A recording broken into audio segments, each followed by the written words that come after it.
Hello inspector, ఒకసారి మీరు వెంటనే మా ఇంటికి రావాలి. Please please come fast.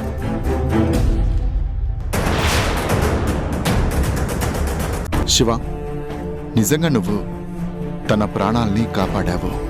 నీ ధైర్యానికి సాహసానికి రియలీ హ్యాట్స్ ఆఫ్. అయ్యో, అంత మాట అనకండి. చిన్నమ్మ గారిని గుడికి తీసుకెళ్ళింది నేను. ఆవిడకి ఏమీ జరగకుండా చూడాల్సిన బాధ్యత కూడా నాదే కదా. హర్ష, విన్నావా? అది విశ్వాసం అంటే, అది అభిమానం అంటే.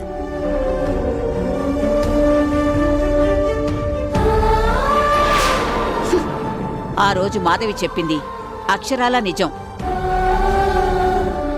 ఒక మనిషి చేసే పనిని బట్టి కాదు, తన సంస్కారాన్ని బట్టి మాత్రమే గౌరవం ఇవ్వాలి.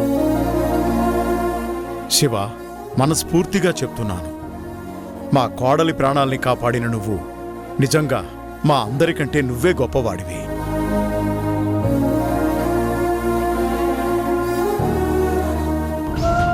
రాధా, నిన్ను అందరూ ఇలా పొగుడుతూ ఉంటే నాకు పట్టారన్నంత ఆనందంగా ఉంది. ఆ రోజు మన పెళ్లిలో వేదమంత్రాల సాక్షిగా నాతి చరామి అన్నావు. ఈరోజు ఒక భర్తగా నీ భార్యని నువ్వే కాపాడుకున్నావు.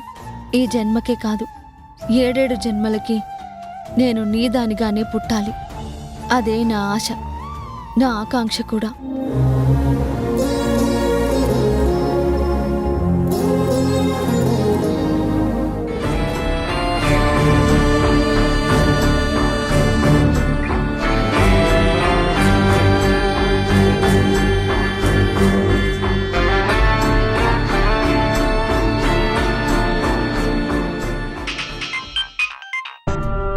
బేబీ, చెప్పమ్మా. నీ ఫోన్ కోసమే ఎదురు చూస్తున్నాను. ఏంటి చెప్పేది? ఈసారి కూడా మన ప్లాన్ అట్టర్ ఫ్లాప్ అయ్యింది. అక్కపై అటాక్ జరిగిందని తెలియగానే ఇంట్లో టెన్షన్ మొదలయ్యింది. ఆ మర్డర్ అటెంప్ట్ చేసింది ఎవరో తెలుసుకోవాలని బావ ఇప్పుడే పోలీసులకి ఫోన్ చేశాడు.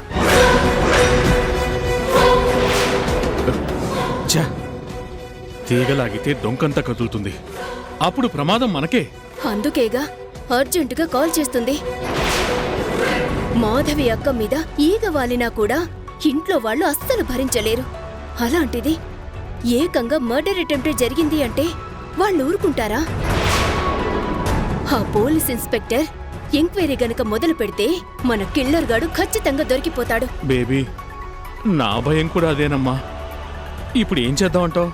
చేసేందుకేముంది డాడ్, ముందు ఆ యూజ్లెస్ కిల్లర్ గాన్ని ఈ ఊరే కాదు మన రాష్ట్రాన్ని కూడా దాటి ఎక్కడికైనా పారిపోమని చెప్పండి. వాడు పోలీసులకి దొరక్కపోతే మనం సేఫ్ అన్నట్టే. సరే బేబీ, ఇన్స్పెక్టర్ వచ్చాక ఇంట్లో ఏం జరిగిందో నాకు ఫోన్ చేసి మళ్ళీ చెప్పు. Okay dad, bye.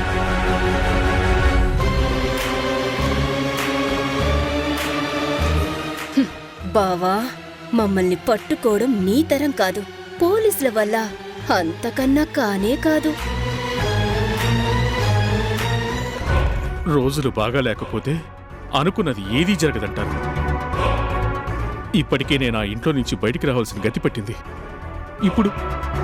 ఇప్పుడు నందినికి కూడా అలాంటి పరిస్థితే ఎదురైతే ఇన్నేళ్లుగా నేను నా కూతురు కట్టుకున్న పేక మెడలన్నీ కుప్పలా కూలిపోతాయి.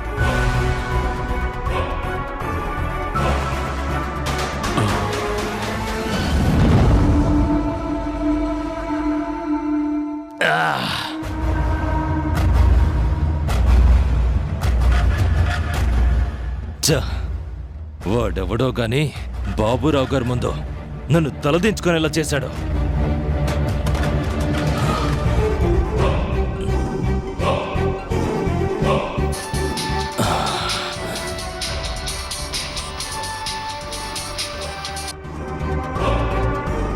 సార్ చెప్పండి.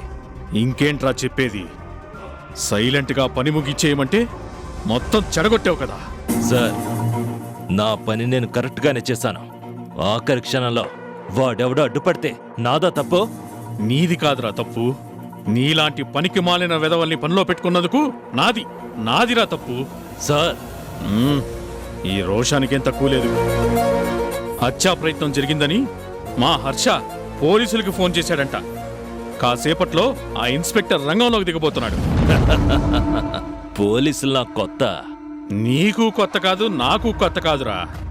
కానీ ఈ విషయం బయటపడిందనుకో, నీతో పాటు మేం కూడా చెప్పకూడదు తినాల్సి వస్తుంది. అందుకే పోలీసులకి నీ మీద అనుమానం రాకముందే దూరంగా ఎక్కడికైనా పారిపో. ఏంటి సార్, పిరుకోళ్ళ నన్ను పారిపోమంటారా?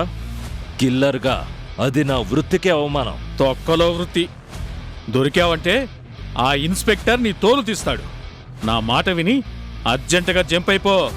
లేదు సార్, నేనెక్కడికి వెళ్ళను. ఇంకోసారి అవకాశం దొరికితే ఆ మాధవిని సఫా చేస్తాను. నీ అబ్బా, చెప్తే అర్థం చేసుకోవేంట్రా? మళ్ళీ సఫా గిఫా లాంటి ప్లాన్లేం వద్దు, కానీ తక్షణమే నువ్వేటైనా వెళ్ళిపో. సరే, ఇంకో 25,000 ట్రాన్స్ఫర్ చేయండి. సరే, పంపిస్తాను. చస్తానా? అలాగే సార్. ఛ!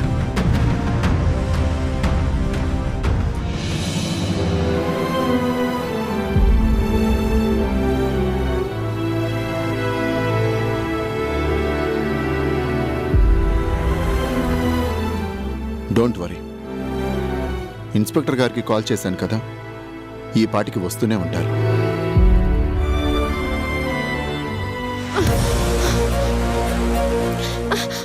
అయ్యో శివ, ఎంత పని జరిగింది? నీ చేతిలో కత్తి దిగిందనగానే నా గుండె అల్లాడిపోయింది. అయ్యో, శాస్త్రి బాబాయ్ దగ్గరికి వెళ్ళి పసరు మందును తీసుకొని వచ్చాను. ఈ మందుని పూస్తే గాయం తొందరగా తగ్గిపోతుంది. ఇప్పుడే పూస్తాను.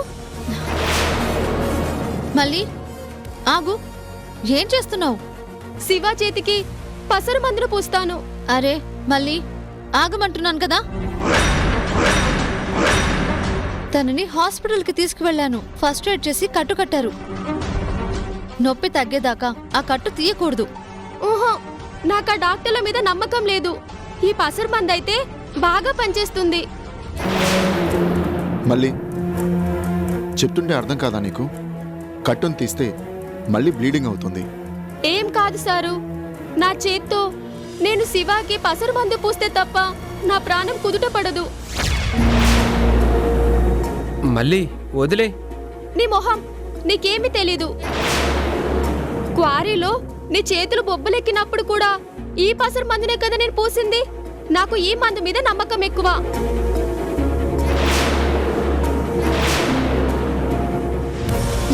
మళ్ళీ ఇక ఆపు. వదలండి చిన్నమ్మ గారు. అరే, డాక్టర్ల కంటే మనకెక్కువ తెలుసా? చిన్నమ్మ గారు, మీరేమైనా అనుకోండి, పాపం శివాకి వెనక ముందు ఎవరూ లేరు. ఒకవేళ చేతికి సెప్టిక్ అయితే అప్పుడేంటి గతి? మళ్ళీ ఎందుకు చెప్తున్నానో అర్థం చేసుకో. నా మాట విను. శివ, నిన్నిలా చూడలేకపోతున్నారా? నీకీ గతి పట్టించిన రౌడీగాడు నాశనమైపోతాడు. వాడి చేతులు పడిపోతాయి. వాడికి ఏ మాయిదారి జబ్బు వచ్చి మూలన పడి చేస్తాడు. దరిద్రుడు, దుర్మార్గుడు ఇంత పని చేస్తాడా?